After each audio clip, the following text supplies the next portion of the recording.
Channel. You'll hear what she has to say today on Live at 5.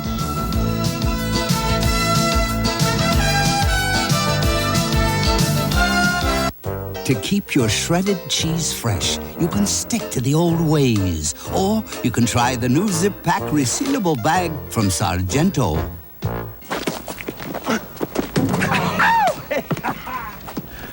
I ever tell you, they retired my college jersey. Dad, the way your shirt smelled, they probably burned it. Oh. Presenting Surf Detergent, now in powder. Unlike detergents that cover up odors, Surf Powder removes dirt and odors. Looks good, huh? Yeah, it smells all right. This old shirt reminds me of my college jersey. They retired it, you know. Come on. Now in liquid and powder, Surf removes dirt and odors. Is your mouth big enough for the new Super Taco from Taco Bell? The new 99-cent Super Taco. In frozen dinners, there are 3 choices: inexpensive and mundane, Same old meat, boring potatoes, and a basic dessert. snooty and expensive, Silly plastic dishes at very fancy prices. or 3-dish dinner from the Budget Gourmet. Delicious low-priced meals like turkey breast and herb gravy, white and wild rice, tender vegetables. 3-dish dinner at a truly low price. It's music to your ears. Oh, yeah.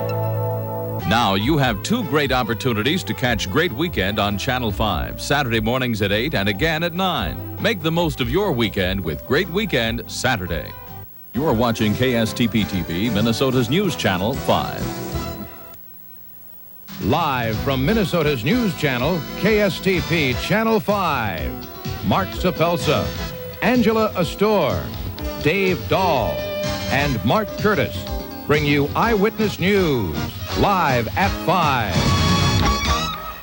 Good afternoon. In less than 30 hours, one of the nation's largest airlines and one of Minnesota's largest employers could be hit with a strike. Flight attendants for Northwest Airlines are gearing up to ground themselves and hope to do the same to the airline most Minnesota flyers depend on. Northwest Airlines and its labor force have never been kissing cousins. There's a history of tension between the two.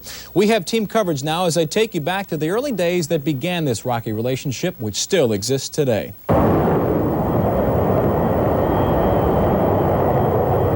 As one labor management mediator put it, Northwest was tough with unions before it was the thing to be tough with unions.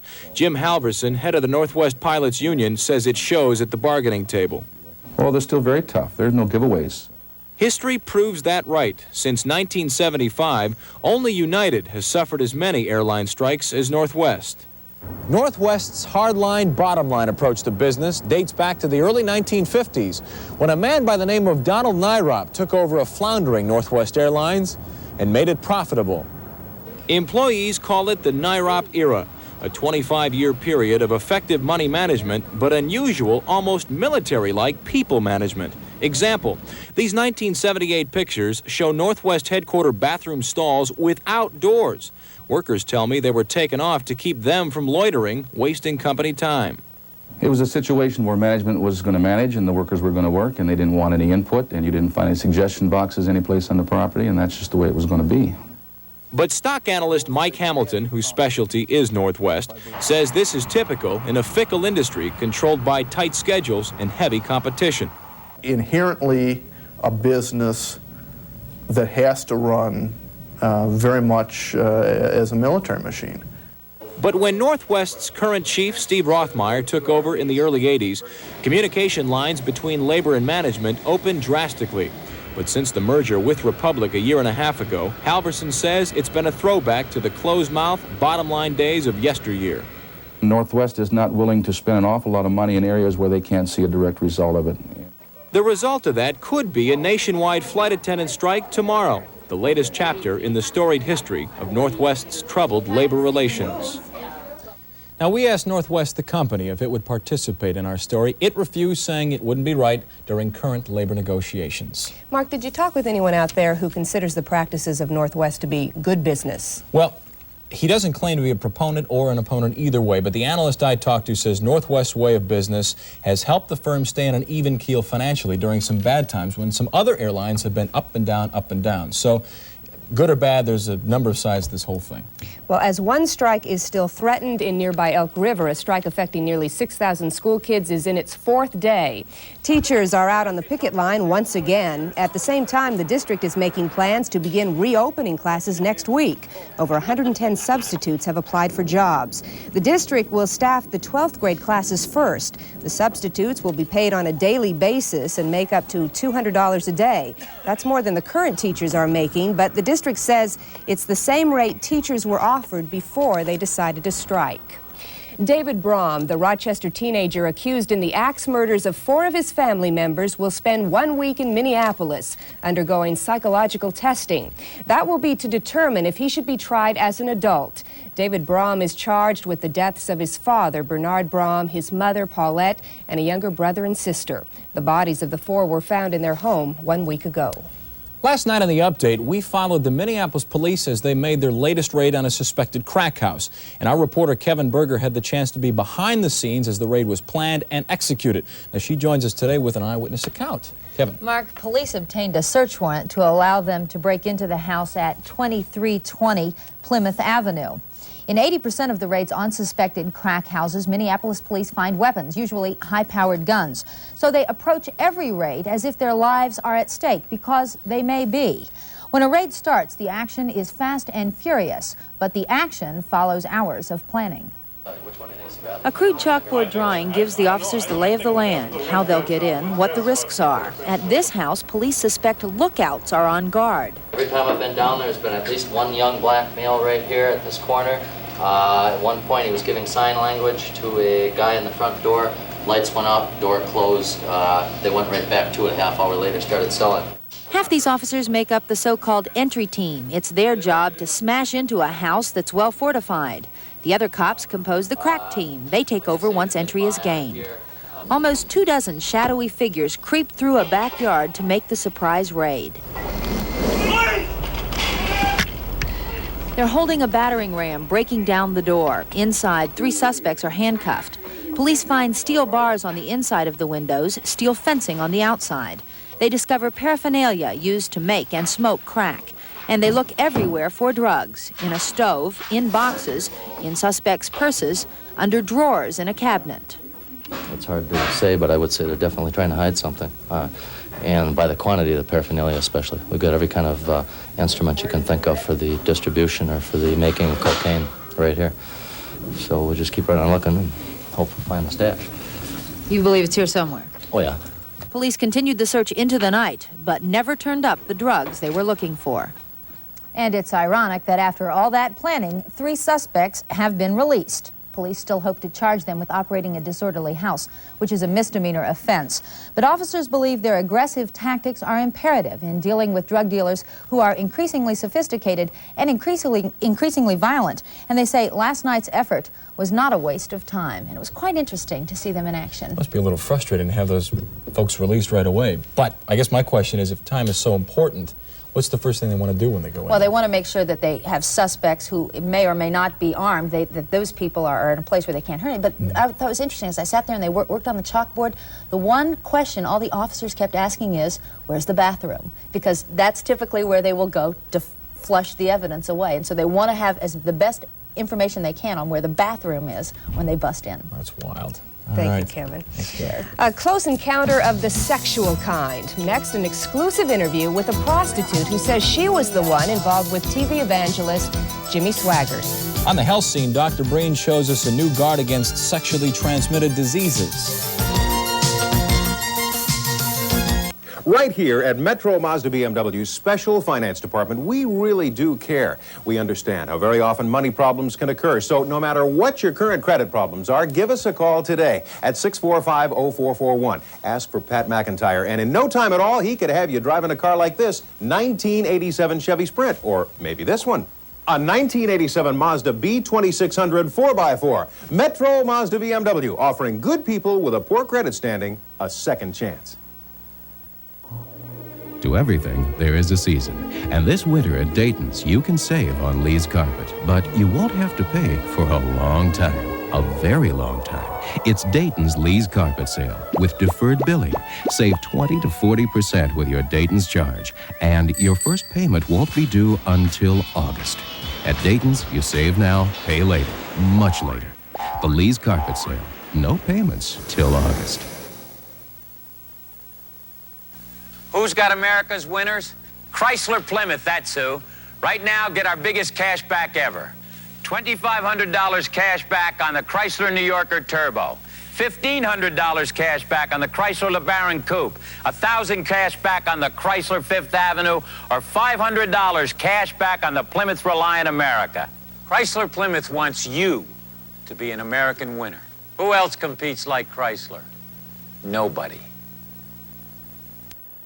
Last Sunday, televangelist Jimmy Swaggart, crying, admitted he'd sinned. Ever since now, millions of people have been wondering who with. You're about to meet her. This is a copyrighted report from our New Star affiliate WVUE in New Orleans, and this is the self-described prostitute who claims a year-long business relationship with Jimmy Swaggart. Deborah Murphy is an Indiana-born woman who says she turned to prostitution to make a living. Today, she gave her account of her alleged sexual dealings with Reverend Jimmy Swaggart. Murphy says she did not have sexual intercourse with Swaggart, but that he allegedly asked her to perform pornographic acts. He'd want me to get naked and maybe lay on the bed and pose for him. To me, I think he's kind of perverted, or, because talking about some of the things that we've talked about, in the rooms, I wouldn't want him around my children. Swaggart's fall from grace with the Assemblies of God Church began during an October 1987 afternoon when the world-renowned preacher was apparently being watched outside this airline highway motel. And I seen this guy run into room 12 real fast, like he didn't want to be seen. And so I told Jimmy about it. And so he got nervous and left, and I went outside, and he had a flat tire when he went out. I seen a man pull up as he was changing his tire and was talking to him. I don't think they was having a very good conversation because Mr. Swaggart went to shake his hand and he wouldn't shake his hand. The man is allegedly Reverend Marvin Gorman, the New Orleans pastor who was defrocked from the Assemblies of God Church after Swaggart fingered him for adultery. A Jefferson Parish warrant is out for Murphy's arrest on prostitution charges. She and her friend, John Martinez, quickly packed up their suitcases today after our interview to go back into hiding, unable to do anything about the national spotlight dwarfing them since the Swaggart sex scandal began. For now, Deborah Murphy is living on the run, life out of a suitcase, going from place to place. Joe Giardina in West Palm Beach, Florida. Now, following Swaggart's confession of sin earlier this week, Assemblies of God church officials in Louisiana ordered him to undergo rehabilitation, and they said that he must not preach in the United States for at least 3 months. But today, officials at the church headquarters in Missouri are talking about making that punishment harsher. It seems they've been swamped with calls from people who think the church leaders were too lenient on Swaggart. Overseas, the arrival of Secretary of State George Shultz in Israel has sparked a new round of rioting. Today, 2 Palestinian boys were shot by Israeli soldiers. Thousands of soldiers and police were on alert in Arab sections of Jerusalem in anticipation of the Secretary's arrival. Shultz is on a 5-day mission to initiate a peace plan between Palestinians and Israelis. In a move toward making peace of their own, the Soviet Union today began withdrawing its short-range nuclear missiles out of Eastern Europe. Soviet officials call the withdrawal a show of goodwill, and they hope it will pressure the U.S. Senate to ratify the INF treaty. The Soviets removed the missiles from East Germany as kindergarten children sang songs of peace. Students here in Minnesota are getting some of the best education in the country. At least that's what Secretary of Education William Bennett says. In his annual report card, Bennett says Wisconsin, Iowa, and Minnesota rank as the top 3 states when it comes to college entrance test scores. However, Bennett says on the national level, the public is not getting its money's worth from the schools. Dr. Breen joins us now to tell us about a unique new form of contraception for women. It's a device, I think, very important to any sexually active women out there, Angela, because in today's health scene, its makers say it's the birth control device that women have been waiting for. It's the first contraceptive controlled by a woman which prevents AIDS and other venereal diseases. Now, the contraceptive is a barrier device that's been called a female condom. It's a plastic sheath inserted by a woman that covers her cervix and her vagina. Its makers say since you put it on beforehand, it won't disrupt spontaneity. In addition, its makers say the new device is stronger than a male condom. It doesn't rip, it doesn't tear. There's less likelihood of infection if there are less likelihoods of rip and tears. Now, the device is about to be tested in the U.S., and it could be sold as an over-the-counter product in drugstores by the end of the year. And Angela, what's most important, obviously, about this device is that a woman controls it. She's not dependent upon a man and his sense of responsibility to protect her from disease. Let me show you briefly with some help that we have of why that's important. Maybe we can get a close-up of these birth control devices. These are the other options that a woman has. First, the one that I'm holding right here, this is a contraceptive gel. This contains an active ingredient called nanoxynol 9, which will kill some of the AIDS virus, but will not protect a woman from AIDS or other venereal diseases. This, obviously, birth control pills are the most effective form of birth control, but have no effect when it comes to protecting you, again, from sexually transmitted diseases. Finally, we come to another barrier device. This is the well-known contraceptive sponge. It's in very many ways similar to the diaphragm. This will cover your cervix, but it still exposes your entire vaginal wall to the threat of AIDS or other viruses or bacteria. So you can see why this new condom is, or this new device is so radical. It is the first device that a woman puts in herself and yet will protect her from sexually transmitted diseases. I understand it's being sold in Europe already? Yes, it is. It has been tested in Europe. It's been very effective. The one thing, though, that U.S. officials don't know is how effective this is at preventing conception. And until they know precisely for sure, it can't be marketed in this country. Should be by the end of this year. Okay, thank you, Mike. A big night for a Minnesota ice dancer up in Calgary. Mark Curtis, what do you have for us? Still ahead in sports, Mark. Rob Lear has a preview of two Minnesotans who will be back on the cross-country trail this weekend. And Jill Trenery has a medal in sight after a strong performance in the compulsories. Those stories coming up next from Calgary.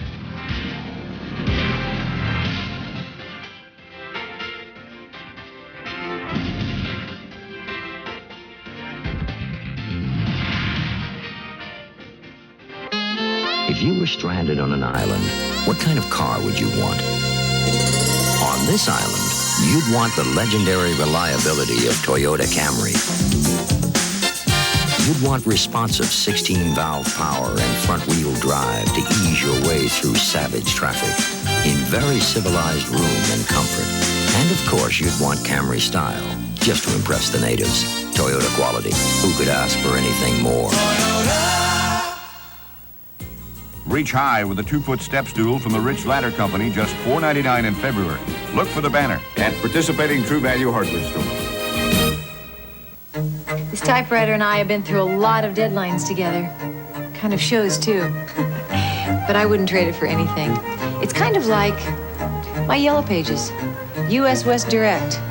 I've got some other directories around here, but none of them have as much information as this book right here. You can tell by my doodling. It's the one that I use. I couldn't write a better book myself.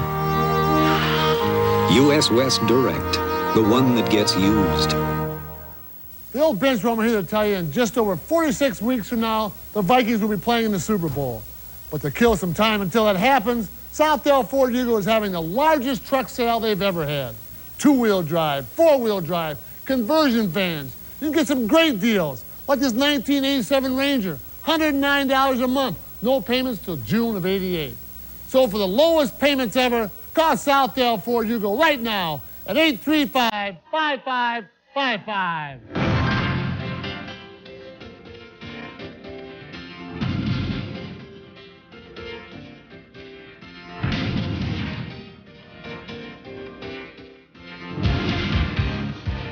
Welcome back to Calgary, everybody. Another gorgeous day here. You know, yesterday it was step 1 for the women's figure skating. Tonight it is step 2. They'll skate the short program, which actually counts for about 20% of the skaters' total scores. And now is where it really gets fun because the compulsories are finally over. Yesterday they were a picture of concentration, as the compulsories or school figures leave little to the imagination. And with the judges right on top of you, every turn of the skate, every wisp of ice can become the enemy. But for Jill Trenery, the compulsories, once her weakest event, became a springboard, because with an unexpected 5th-place finish, she can now realistically set her sights on a medal.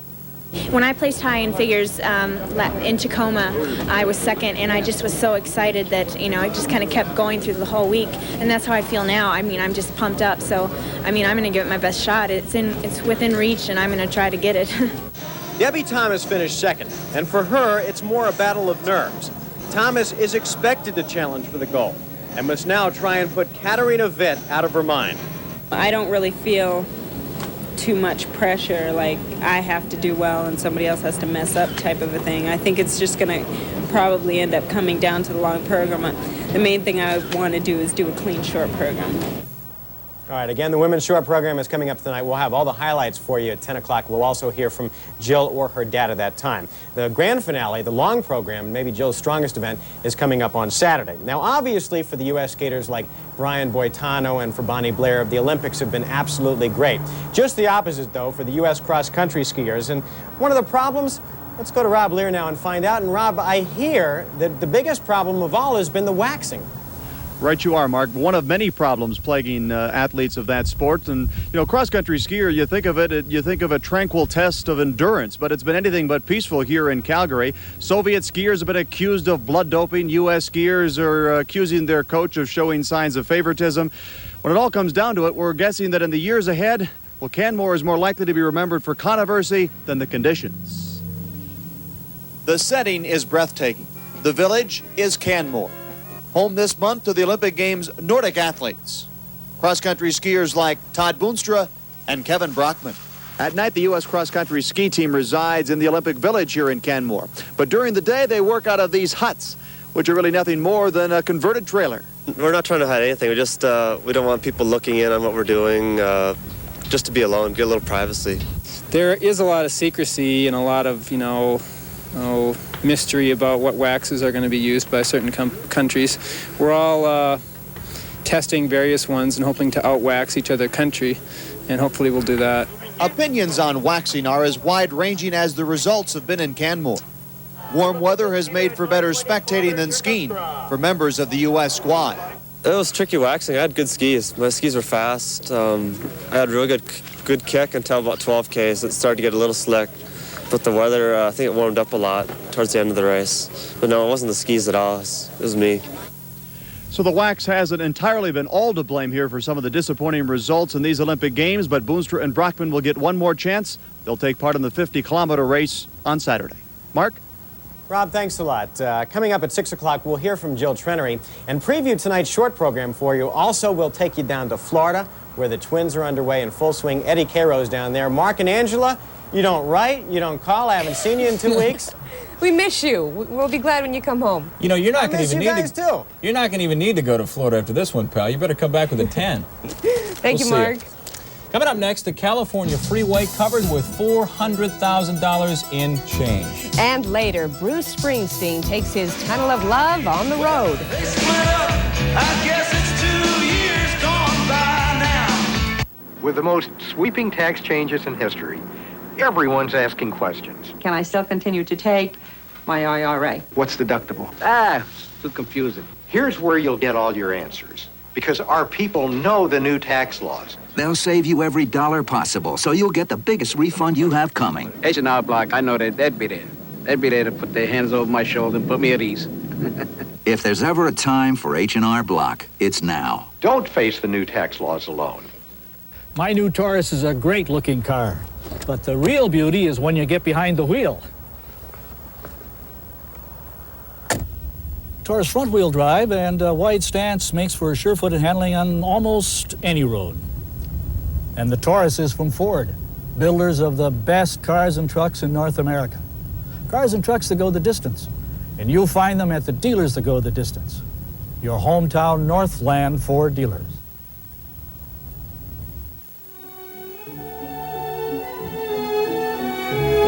Cut. Lulu? Have you seen Lulu? You know her? She's just left. I'm telling you, she's gone. Lulu? Oui, c'est moi. Lulu, the new perfume from Cacharel. Now available at Dayton's. Old home, listen listens to the people. The people say Old Home cottage cheese tastes the best. Large people tell us it tastes the best. Medium-sized people tell us it tastes the best. Small people and very, very small people say Old Home tastes the best. That's how Old Home serves the people.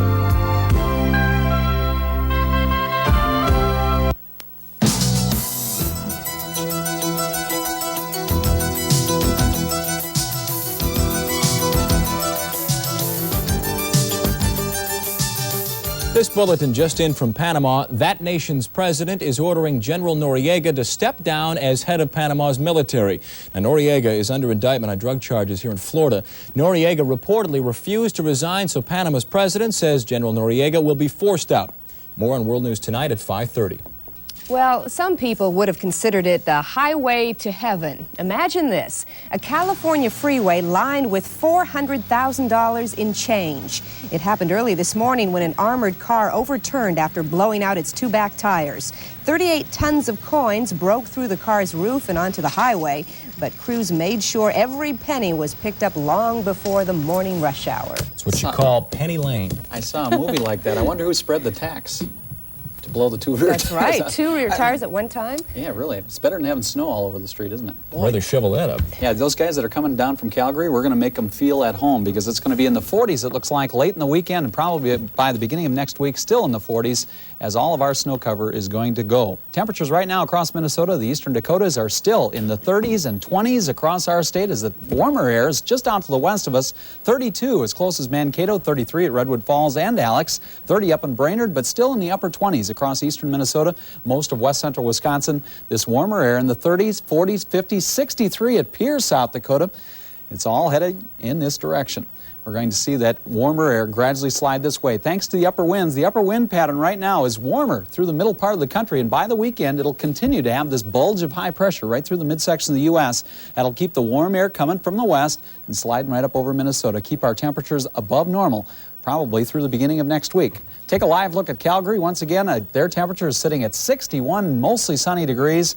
Another gorgeous day up there, warmer than many parts of the eastern part of the United States, all the way down to the southeast. Currently outside at our airport, 27 degrees for the temp. The dew point now at 13. It's giving us a relative humidity of 55%. Southwest wind at 17 miles per hour, and the barometric pressure right now is at 30.10, and that is falling. Clear skies. By tomorrow, the forecast weather maker is going to be a low pressure system up to the north of us. That'll spread a band of snow through the northern and eastern Great Lakes, but it'll leave us with warmth. Temperature near 41 here in the Twin Cities, 46 up in the northern part of Montana. The warm air just keeps on coming, pushing eastward. Looks like it's going to be a sunny day from coast to coast right across the central part of the U.S. Forecast for the Twin Cities and for tonight, mostly clear, still mild. Overnight lows upper teens, lower 20s. By the time you wake up tomorrow morning, should have a mostly clear sky.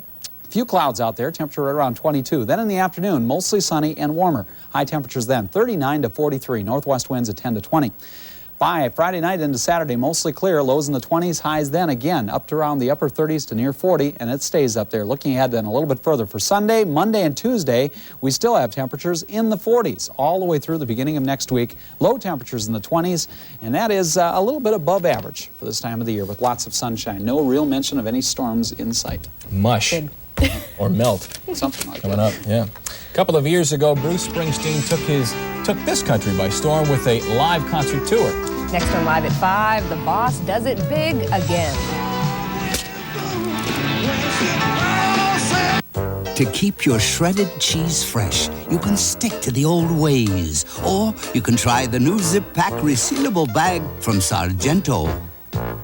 On occasion, Buster and I venture east to the Rockies to visit relatives. Sometimes his, sometimes mine. So I've tasted the coffees they serve back east. Unfortunately, you can't get MJB. Out here, of course, MJB has been the standard of premium coffee flavor since 1881. And since 1881, people have been moving west. Yeah, I know. Probably a coincidence. MJB. Premium coffee, cup to cup, century to century. Next time we're taking this with us. When winter hits you right between the eyes and Mother Nature turns on you, then it's time to get an RV. Get luxury living at affordable prices. Nord RV in Elk River has the largest selection of used RVs in the upper Midwest, and with only 5% down and payments as low as $123 a month. Now this is living. When your child gets a cold or an allergy, you get a lot of advice. Give him some garlic. You gotta sweat out a cold. A lot of advice. Vaporize him. But the best advice is what doctors have said millions of times. Take Dimetap. Dimetap in non-prescription formulas brings proven relief. So take the advice of doctors and pharmacists. The garlic worked. And take Dimetap. The best advice you can take. The Boss is back. Tonight marks the beginning of Bruce Springsteen's first concert tour in nearly 3 years, a tour inspired by his latest work.